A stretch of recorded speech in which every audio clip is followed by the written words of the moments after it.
অচিৰেই মুখ্যমন্ত্ৰীৰ পদৰ পৰা আঁতৰাব ডক্টৰ হিমন্ত বিশ্ব শৰ্মাক। বিজেপিৰ কেন্দ্ৰীয় নেতৃত্বই হিমন্তক দিছে পদত্যাগৰ নিৰ্দেশ। কেন্দ্ৰীয় মন্ত্ৰী সৰ্বানন্দ সোণোৱালক পাতিব পাৰে পুনৰ মুখ্যমন্ত্ৰী। নমস্কাৰ, ওয়েলকাম মাই ইউটিউব চেনেল। আপোনালোকে চাই আছে মাজুলী বা আৰপি চেনেল ইউটিউব চেনেল আৰু ফেচবুক পেজ ৰাজেশ পাতিৰ। আপোনালোকে চাইছে চাগে। আৰু যেহেতু এতিয়া জুবিন দাক অন্তৰৰ পৰা ভাল পোৱা জুবিন দা আমাৰ পৰা হেৰুৱালে, সেইটো কাৰণে ভিডিঅ'টো বনাবলগীয়া হৈছে। আপোনালোকে চাই ল'ব। আৰু যিহেতু 17 নৱেম্বৰত লাষ্ট চান্স আছে ন্যায় দিয়া, আৰু ন্যায় নিদিলে আপোনালোকে কি কৰিব লাগে, আমি কি কৰিব লাগে, এইটো এই ভিডিঅ'টোৰ জৰিয়তে আপোনালোকে দেখিব পাব। আৰু ভিডিঅ'টো ভাল লাগিছে যদি শ্বেয়াৰ এটা কৰি দিব।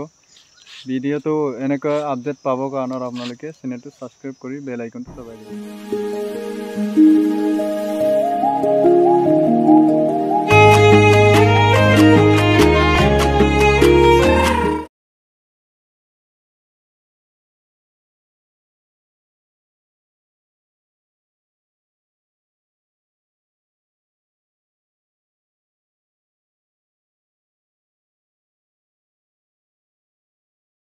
জুবিন গাৰ্গক ন্যায় দিব নোৱাৰাত ডক্টৰ হিমন্ত বিশ্ব শৰ্মাৰ পদত্যাগৰ নিৰ্দেশ দিছে PM মোদীয়ে। আৰু এতিয়া লালবাতি জ্বলি গৈছে ডক্টৰ হিমন্ত বিশ্ব শৰ্মা।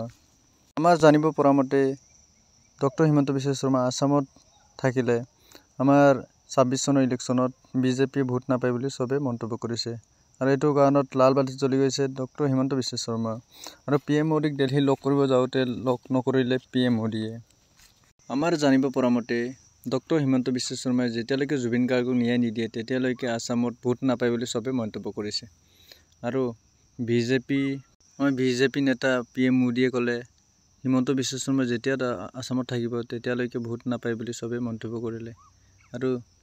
আৰু পৰৱৰ্তী সময়ত মন্তব্য কৰিলে যে আমাৰ হিমন্ত বিশ্ব শৰ্মা ডাঙৰীয়াক পদত্যাগৰ নিৰ্দেশ দিলে PM মোদীয়ে।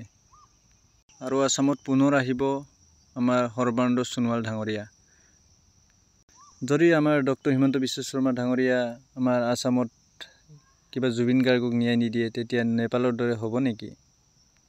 17 নৱেম্বৰ তাৰিখত আৰু আমাৰ জুবিন দাক ন্যায় দিম বুলি সাক্ষাৎ কৰিলে ডক্টৰ হিমন্ত বিশ্ব শৰ্মা।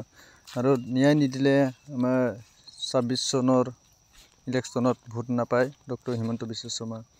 আৰু পুনৰ আহিব এতিয়া আমাৰ সৰ্বানন্দ সোণোৱাল ডাঙৰীয়া।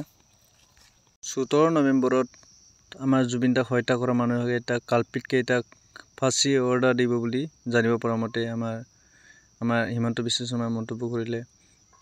যদিহে আমাৰ জুবিন দাক হত্যা কৰা মানুহকেইটাক ফাঁচী অৰ্ডাৰ নিদিয়ে তেতিয়া আমাৰ মাজৰ পৰা doctor Himanta Biswa Sarma bye bye বুলি চবে মন্তব্য কৰিলে।